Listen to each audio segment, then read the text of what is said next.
Vous voulez vendre plus en intégrant l'aspect psychologique dans votre process commercial. Vous avez envie de décoder les messages non verbaux et les comportements de vos interlocuteurs pour mieux y répondre.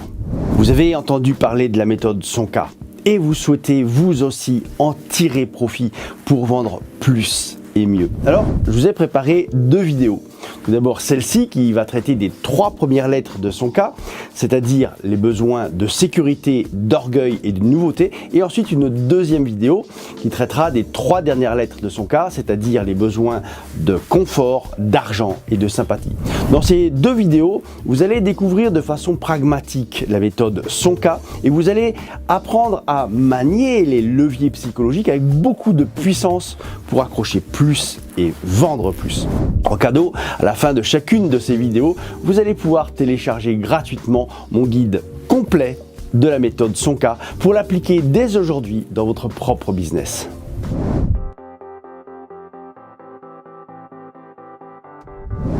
Bonjour, je suis Jean-Pierre Giraud, fondateur de Nouveau Cap et du blog à succès lesgrandestechniquesdevente.fr. Aujourd'hui, nous allons passer au scanner la méthode Sonka pour en tirer tous les bénéfices. Tout le monde, vous, moi, vos prospects, vos clients, recherchent chaque jour du bien-être, de la sympathie, de la reconnaissance, de la profitabilité et du succès. En fait, chacun de ces objectifs, chacune de ces sensibilités est donc un excellent bras de levier pour votre business. La grille Sonka a l'avantage de couvrir tous ces besoins.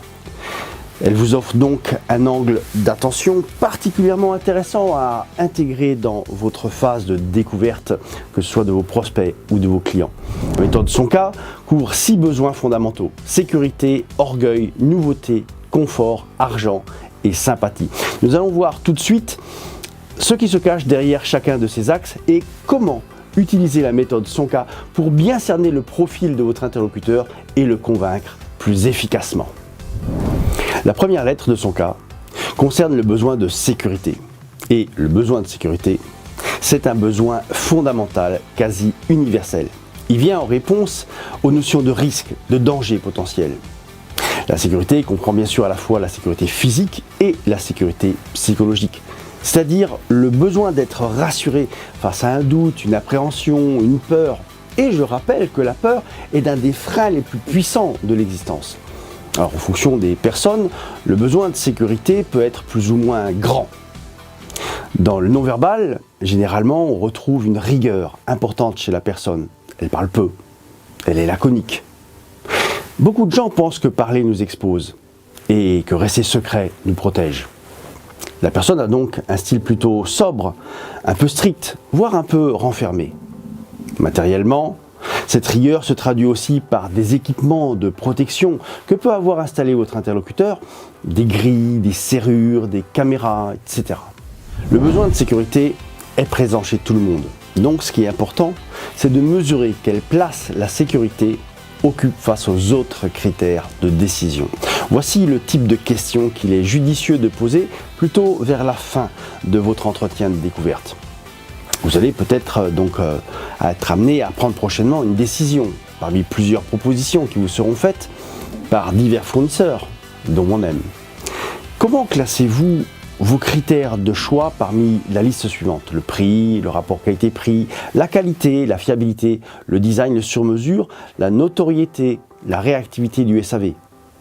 Parmi ces critères, quel est celui qui est le plus important pour vous et le deuxième le plus important? Et ainsi de suite.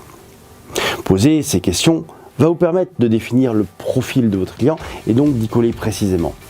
Tous les bons commerciaux savent que rassurer est un pilier indispensable de la vente.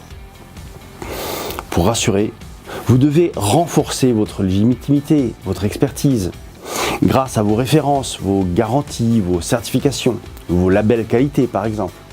Mais plus important, vous devez vérifier régulièrement que votre interlocuteur reste bien relié à vous avec des questions comme: est-ce que je suis clair? Ce chapitre-là, vous en pensez quoi? Ou souhaitez-vous que je revienne sur certains points? Avez-vous peut-être une question complémentaire? Toutes ces petites questions et surtout les réponses qui vont dans le bon sens sont autant de validations qui, bout à bout, vont fabriquer un sentiment global de sécurité. Passons à la deuxième lettre de son cas, l'orgueil. En fait, ici, le mot orgueil parle plus de l'ego et non du côté imbu ou hautain de la personnalité. L'ego, c'est le moi profond où chacun de nous, à notre niveau, avons un besoin d'être reconnu, d'être aimé, de rayonner. Les signaux non verbaux qui parlent d'un besoin de reconnaissance sont par exemple les vêtements de marque, les accessoires de luxe, la décoration des lieux, le type de voiture de votre interlocuteur. Mais aussi lorsque l'interlocuteur prend ou recherche le centre de l'échange, le centre de l'intérêt, que ce soit de façon directe ou indirecte. Alors pour scruter plus cet axe, vous pouvez aussi poser des questions du type « Quelle importance a pour vous l'aspect standing de notre solution ?» Ou encore « Aimeriez-vous que je fasse ressortir, de façon à droite bien sûr, que c'est vous qui êtes à l'initiative de ce projet ?» Et pour bien répondre aux besoins d'orgueil, montrez que votre solution va nourrir l'aura de votre interlocuteur avec des formules comme par exemple « Il s'agit d'un équipement qui plaira beaucoup à votre entourage, qui soulignera et mettra en relief tel ou tel point qui vous tient à cœur. » Ou encore, tous mes clients qui souscrivent à cette solution voient leur cote de sympathie et de popularité s'accentuer. Je vous déconseille par contre de flatter votre interlocuteur, vous devez simplement nourrir son besoin de reconnaissance. Passons maintenant au troisième besoin, celui de nouveauté. Alors ce lieu comme le monde, la nouveauté attire à peu près autant que le sourire d'un joli bébé. Le proverbe dit d'ailleurs « tout nouveau, tout beau ». Et avec de la nouveauté, même si nous ne faisons pas immédiatement mouche, au minimum, nous attirons l'attention. De façon implicite, vous pouvez diagnostiquer le besoin de nouveauté chez votre interlocuteur à travers un environnement dernier cri, à travers des vêtements tendance, à travers l'aisance dans son emploi des nouvelles technologies ou encore à travers l'emploi bien sûr d'un vocabulaire à la mode. Mais vous pouvez aussi faire un focus sur la nouveauté avec une question comme quelle place revêt le caractère innovant de la solution que je pourrais vous proposer. Ou encore, jusqu'où êtes-vous prêt à aller en matière d'innovation? Et pour bien répondre à ce besoin, montrez que votre solution va apporter de la fraîcheur, du sang neuf.